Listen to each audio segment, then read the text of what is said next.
Apprehensively, Michael walked out over the rocks towards the stranger and called.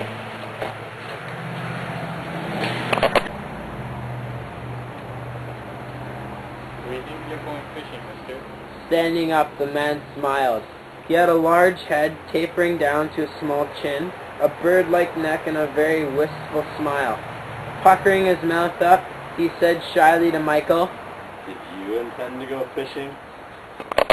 That's what I came down here for. I was going to go get a boat at the boathouse there. How would you like it if we went together? I'd like it first rate. the shy little man said eagerly. We could take turns rowing. Does that appeal to you? Go back, we'll do it. Look, I even have a footprint of where I sit.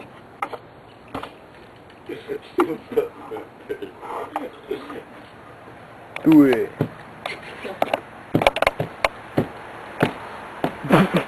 How are you doing? Fine. I'll go around to Small's place and get a rowboat, and then I'll come back around and get you. Thanks. Thanks very much. The little man said as he began to untie his line. He seemed very enthusiastic. And then Michael looked full at him and smiled because he thought he seemed so meek and quizzical. He's a nice little guy, Michael assured himself, and he said, I work on the town paper, the Examiner. Is it a good paper? Do you like the work? Yes, but it's nothing like a first-class city paper. I don't expect to work on it much longer. I want to get a reporter's job on a city paper. My name's Michael Kaufman. Mine's Smith. Just call me Smitty. I was wondering if you had gone down to the jail yet.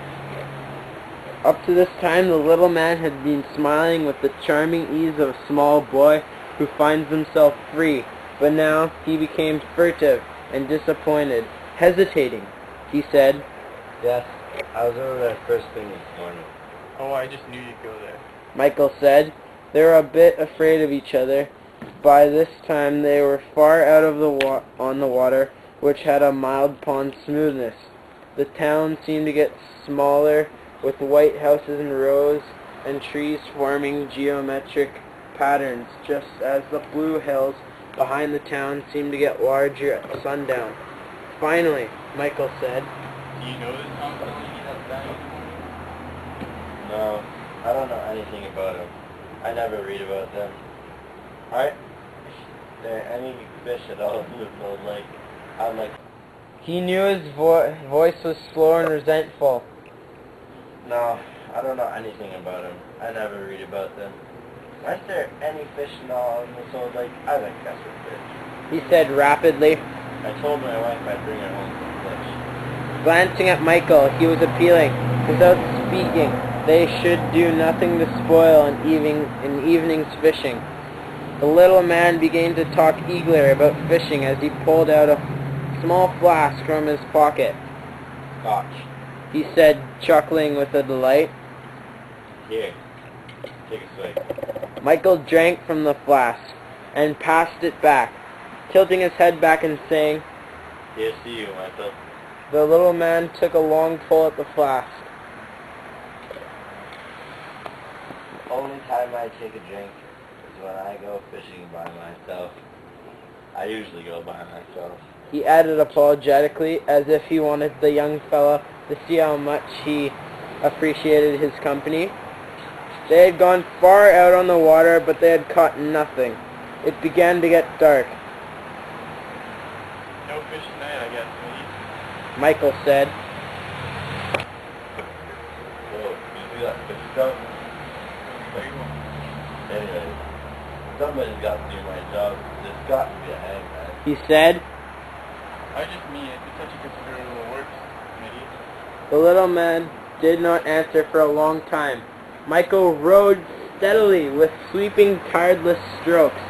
Huddled at the end of the boat, Smitty suddenly looked up with a kind of melancholy hopelessness and said mildly, The job hasn't been stowed. Good God, man, you don't mean you like it. Oh no. he said to be obliging, as if he knew that Michael expected him to say. I mean, you get used to it, that's all. But he looked down again at the water, knowing he ought to be ashamed of himself. Have you You got any children? I sure have. 5. Those boys 14. Funny. But they're all a lot to go taller than that. Isn't that funny? They started a conversation about fishing rivers that ran into the far north lake. They felt friendly again. When they reached the old pier by the powerhouse, it was full night, and they hadn't caught a single fish. As the boat bumped against the rocks, Michael said, You can get out here. I'll take the boat around to Smoke Place. Won't you be coming my way? Not just now. I'll probably talk to Small in a while. the little man got out of the boat and stood on the pier looking down at Michael. At 7 o'clock the next morning, Thomas Delaney was hung in the town jail. Whoa, he just got hanged. He did. The little hangman grinned as soon as the procession reached the doorstep. He shook hands with Michael. They were all looking at Michael as though his work were over now. The hangman said eagerly to Michael, I thought I'd see you here. You weren't down at the pier at dawn. No, I couldn't make it. That was tough, Michael. I looked for you. he said. But never mind that. I've got something for you.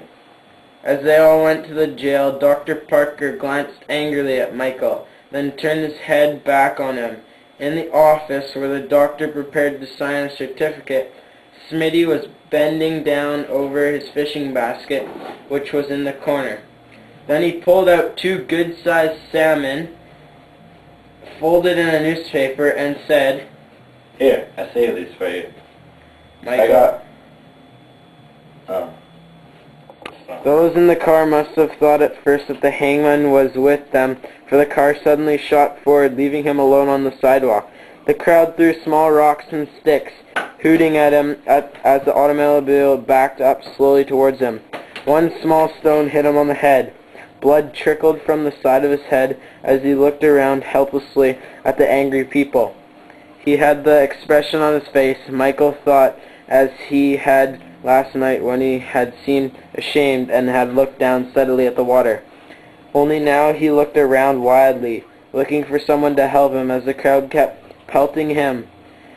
Farther and farther, Michael backed in the crowd, and all the time he felt dreadfully ashamed, as though he were betraying Smitty, who last night had such a good neighborly time with him. It's different now, he kept thinking, as he held the fish in the newspaper tight under his arms. Smitty started to run toward the automobile, but James Mortimer, a big fisherman, shot out his foot and tripped him and sent him sprawling on his face.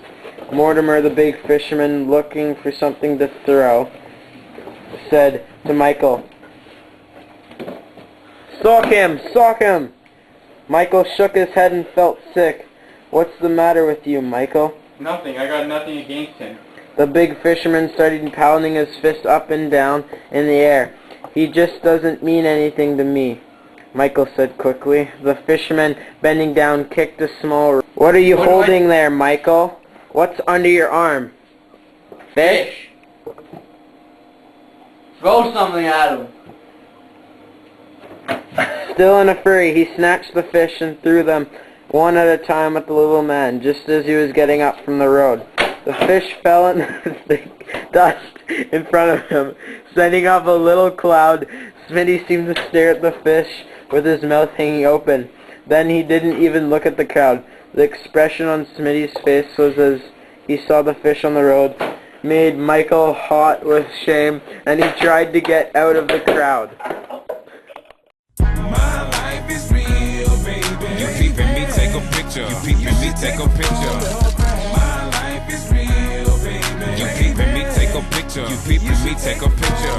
Catch me today with a cannon or a Kodak. Cause by tomorrow, yesterday gon' be a throwback.